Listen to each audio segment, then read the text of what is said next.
मलिक बोस्तान साहब, कहा जा रहा है कि कल से मार्केट बेस्ड एक्सचेंज रेट होगा, कुछ रोशनी डालिए, क्या फैसला होगा और किस तरीके से ऑपरेट करेगा?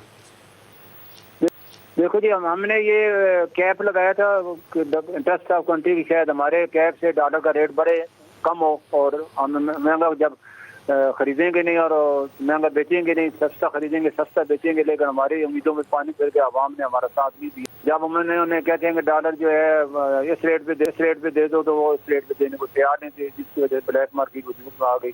और वहाँ जाके सेल करते हैं, खरीदने हमारे पास आते हैं, तो क्योंकि हमारे पास सप्लाई है नहीं और हम किसी को $5,000 की जरूरत होती है तो हम उसको 1,000 जब देते हैं, 4,000 ब्लैक मार्केट से खरीदने चला जाता है, जिसकी वजह से हुकूमत के हमारे ऊपर पाबंदी लगाई है।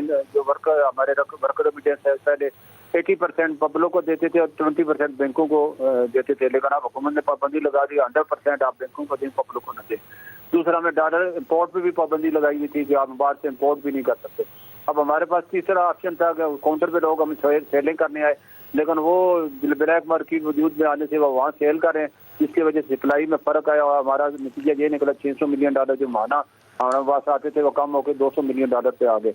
इसी तरह हमारी कल सुबह से कम हो गई। कल सुबह से अब क्या करेंगे? कल हम जो भी मार्केट का रेट होगा, क्योंकि हम आज ब्लैक मार्केट का रेट ₹3 गिरा है हमारे इस फैसले की वजह से, क्योंकि पहले लोगों को ये पता चला है कि ये लोग अब हमारे मुकाबले में रेट बाइंग सेलिंग करेंगे, तो जब कोई लोग महंगा खरीदते हैं फिर फौरन बेचने की कोशिश करते हैं कि कहीं रेट गिर ना जाए। तो जब वो सस्ता खरीद रहे थे उनको आगे ब्लैक मार्केट उनके आगे टारगेट था, वहाँ बेच। ब्लैक मार्केट आज कितने पे बंद हुई है? आज वो बंद हुई है $250 पे से 253 के दरमियान आखिर में बंद हुई है। $250 पे बंद हुई है, तो कल आपकी तवक्को क्या है? तक चली गई थी और कम हुई है ₹3, यानी कि कल आपकी तवक्को क्या है? हमारी उम्मीद है अगर आवाम ने हमारा साथ दिया, जैसे हमने कहा कि अपील भी किएगा, वो डॉलर का बाइकाट करें, आवाम जो है बिला जरूर डॉलर ना खरीदें, और अगर आवाम हमारे साथ ताउन करती है, हम उन्हें वही रेट देंगे जो ब्लैक मार्केट का रेट है, तो हम उसको फिर फौरन बेचेंगे, और बेचेंगे तो रेट कम होना चाहिए। हमारा टारगेट ये है कि ब्लैक मार्केट खत्म और इंटर बैंक और फ्री मार्केट का रेट बराबर हो, ताकि हमारे वर्कर रेमिटेंस जो कि ऑफिशियल चैनल से हवाला रेट है ब्लैक मार्केट में, तो $1 अरब हमारे बाना कम हो गया। फिर मलिक बोस्तान साहब, एक अंदाजा है मार्केट के मुख्तलिफ लोगों का कि ये 250 के करीब ही कहीं हो सकता है, ₹1-2 नीचे आ जाए, लेकिन 250 के करीब ही रेट सेटल होगा, यही तवक्को है आपकी? अगर हो भी जाते हैं तो कोई घबराने वाली बात नहीं है। पहले आपने देखा सैलाब से पहले यही डॉलर 250 को टच करके 200 तक आया था, आपने भी मेरा इंटरव्यू भी लिया था।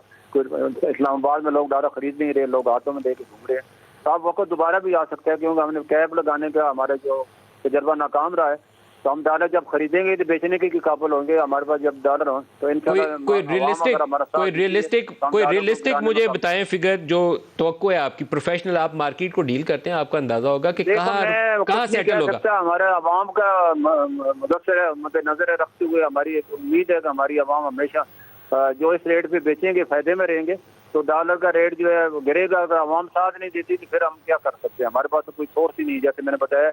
अगर ये रेट मार्केट बेस्ड हो जाता है मलिक बोस्तान साहब, तो तकरीबन $400 मिलियन रिमिटेंसेज में हर महीने कमी हुई है, तो आपको तवक्को है कि वो 400 मिलियन दोबारा फिर मार्केट के अंदर आ जाएगा? क्यों नहीं आएगा, जब उनको यही रेट मिलेगा तो क्यों नहीं आएगा। हर आदमी की कोशिश होती है कि मैं मुल्क को डॉलर दूं, लेकिन जब मुल्क उसके डॉलर 20-20 रुपए कम देते हैं तो वो मुल्क का जज्बा ठंडा पड़ जाता है, तो फिर वो वहाँ दे देता है। तो अभी हमारा जब रेट ही यही होगा और ब्लैक मार्केट की भी रेट वही होगा, तो लोग हमें देंगे और मुल्क को देंगे, तो हमारा टारगेट ही यही है कि ये। और एक आखिरी बताइए कि कल इंटर बैंक की क्या सूरत देखते हैं आप? देखो, इंटर बैंक भी जैसे हुकूमत भी यही कोशिश करी, डेली जो आप देख रहे हैं 50 पैसे ₹1 बढ़ रहा है, इंटर बैंक भी इतना ही बढ़ेगा, ज्यादा नहीं बढ़ेगा। लेकिन हमारी मार्केट में एक वक्ती तौर पे जब फ्री फ्लोट करते हैं, एक झटका आता है और झटके के बाद दोबारा मार्केट वापस आती है, तो ये रहेगा। और हमें उम्मीद है हमारी आवाम से, पहले जैसे हमने अपील की थी और उन्होंने हमारा बड़ा साथ दिया, वही 250 वाला डॉलर 200 में खरीदने को कोई तैयार नहीं था।